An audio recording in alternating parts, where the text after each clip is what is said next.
Mangkana kadang-kadang lambek nih kan beda orang nyabis ke kiai-kiai, nyabis ke ulama-ulama, nyabis ke orang soleh, nyabis ke orang wali-wali.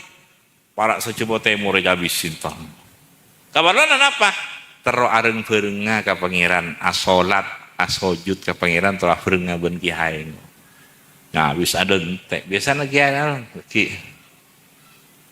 Are salat duhur ngale nyabis boleh.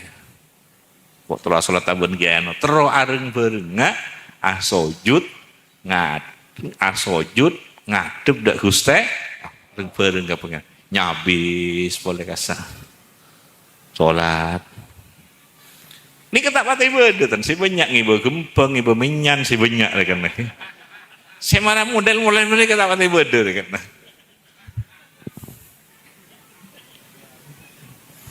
nambah kan nyabis terus nyari ilmu nyari dua nyari barakah bersih tawajuh mulai dari film kok nyabis yang tawajuh pun Allah sampai depak ke film yang tawajuh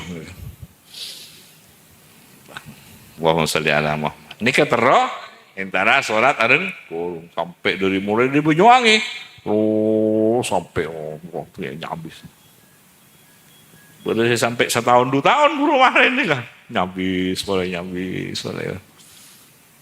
terlarang berenga boleh saya kasak bon kiai kasak duhur bon kasak asar boleh maghrib bon sopu ngole boleh terlarang berenga